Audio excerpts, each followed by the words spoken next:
Hai guys, welcome back to Gampang Aja Online Course. Di video kali ini kita bakal bahas materi mengenai aging schedule atau daftar umur piutang. Nah, apa sih itu aging schedule? Aging schedule atau daftar umur piutang itu adalah daftar-daftar yang memuat jumlah AR suatu perusahaan dari masing-masing customer dan kita klasifikasikan ke dalam golongan umur dengan jangka waktu temponya itu menjadi dasar dari penggolongan piutang tersebut. Nah, jadi nanti kita bentuknya itu seperti schedule kayak gini. Tujuannya itu apa? Tujuannya adalah untuk mengetahui berapa sih total estimated bad debt suatu perusahaan itu atas saldo AR-nya. Nah, untuk umur dan percentage berapa untuk menghitung uncollectible-nya itu tergantung dari kebijakan perusahaan ya. Nah, untuk lebih jelasnya kita bakal bahas contoh soal berikut, di mana PT Disney itu punya saldo akhir AR pada tahun 2024 sebesar 85 juta. Nah, 85 juta ini em, terdiri atas dua customer ya, PT Donald dan PT Mickey. Nah, kita diminta untuk membuat aging schedule tahun 2024 tersebut. Dengan kebijakan perusahaan adalah sebagai berikut. Untuk penagihan piutangnya itu 90 hari dan persentasenya itu kalau misalkan belum jatuh tempo adalah 1%. Kalau misalkan udah lewat jatuh tempo dari 90 hari dalam kategori 1 sampai 30 hari itu 3%. Kalau sudah jatuh tempo dari 90 hari dengan kategori 31 sampai 60 hari itu dikenakan 5% dan seterusnya. Nah, untuk lebih jelasnya kita langsung bahas jawabannya ya. Nah, ini adalah aging schedule untuk PT Disney. Nah, kita start dari ending balance AR-nya tadi itu adalah untuk PT Dona 40 juta dan PT Mickey 45 juta ya. Ini didapat dari sini. PT Donat itu 5, 15, 20 dijumlahin dapat 40. Untuk PT Mickey itu 15, 20, 10 dapat 45 juta. Kita start dari PT Donat dulu. 40 jutanya ini ada tiga transaksi ya, tiga kali transaksi. Yang pertama itu di 20 April. Nah, 20 April itu PT Donut ada transaksi AR sejumlah 5 juta.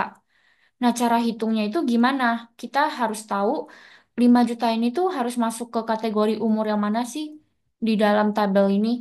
Nah, cara hitungnya adalah 20 April, kita hitung jumlah harinya ke 31 Desember ada berapa hari. Nah, ada 256 hari. Tapi harus kita kurangin dulu ke 90 hari karena tadi syarat jatuh temponya itu adalah 90 hari ya. Nah, kita dapat 165 hari. Berarti yang 5 juta ini kita harus masukin ke kolom yang 165 hari. Nah, 165 hari ini berarti sudah lebih dari 150 hari ya. Berarti kita masukin ke sini 5 jutanya. Kemudian untuk transaksi yang kedua itu ada di 19 Agustus sebesar 15 juta. Nah, 19 Agustus ke 31 Desember itu ada 134 hari.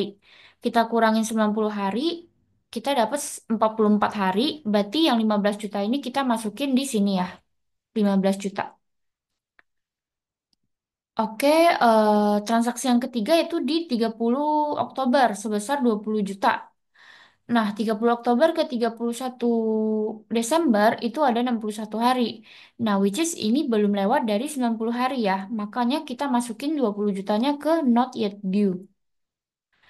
Nah, ini kalau kalian aware, total dari not yet due ke sampai sini, ujung ini, itu adalah 40 juta juga ya. Jadi, total dari not yet due ke samping itu harus sama dengan total balance yang di sini. Oke, untuk PT Donald itu udah clear, kita lanjut ke PT Miki. Nah, untuk PT Miki tadi kan 45 juta, itu juga terdiri dari tiga kali transaksi ya. Yang pertama itu 15 Mei sebesar 15 juta. 15 Mei ke 31 Desember itu 230 hari. Kita kurangin 90 hari dapat 140 hari. 140 hari masuk ke sini ya. Nah, 15 jutanya kita catat ke kolom yang ini. Lalu transaksi yang kedua itu di 24 Juni. 24 Juni sebesar 20 juta. Itu ada 190 hari ya, sampai 31 Desembernya kita kurangin dulu 90 hari, dapat 100 hari. Nah, 20 jutanya kita masukin ke kolom yang ini. 91 sampai 120. Nah, transaksi yang terakhir itu ada di 8 September sebesar 10 juta. 8 September ke 31 Desember itu ada 114 hari, kita kurangin dulu 90 hari, kita dapat 24 hari. Nah, berarti yang 10 jutanya kita masukin ke kolom yang ini ya, yang 1 sampai 30 hari. Oke, kita clear untuk PT Miki, kita totalin dulu semuanya ke bawah ya. 40 tambah 45, 85 juta, 20 tambah 0, 20, 0 tambah 10, 10, dan seterusnya ya. Nah, lalu untuk yang estimated percentage itu tadi ya, dari info soal sebelumnya, kalau not yet due 1%, kalau sudah jatuh tempo dalam kategori 1 sampai 30 hari itu 3%, kalau misalkan dalam kategori 31 sampai 60 hari itu 5% dan seterusnya. Nah, baru kita bisa hitung berapa sih total estimasi bad debt perusahaan tersebut. Kita tinggal hitung untuk yang kolom total ini, kita kaliin sama presentasinya. Berarti untuk yang kolom not yet due 20 juta kita kaliin sama 1%. Berarti total estimated bad debt-nya itu adalah sebesar 200 ribu. Untuk 1 sampai 30 hari 10 juta kali 3% dapat 300 ribu. Dan seterusnya ya. Pokoknya kaliin yang kolom total kita kaliin sama yang em, estimated percentage-nya itu berapa. Nah, ini kita tinggal totalin ke samping, kita dapat 11.250.000 untuk total keseluruhannya ya.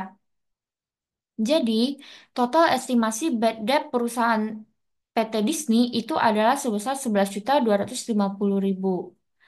Nah, ini adalah materi mengenai aging schedule. Jadi, aging schedule ini tuh sangat penting untuk suatu perusahaan ya. Untuk apa sih buat schedule seperti ini? Ya, untuk menilai seberapa sehat sih AR atau piutang usaha suatu perusahaan dan juga untuk mengelola resiko kredit perusahaan tersebut.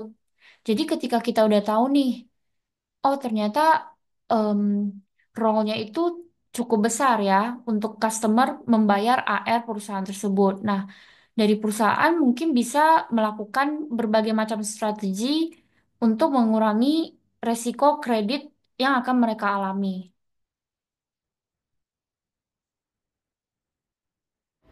Thank you so much for watching this video. Semoga kalian ngerti ya sama penjelasan yang udah dibawain. Dan jangan lupa subscribe channel Gampang Aja karena bakalan banyak materi-materi yang bisa kalian pelajarin.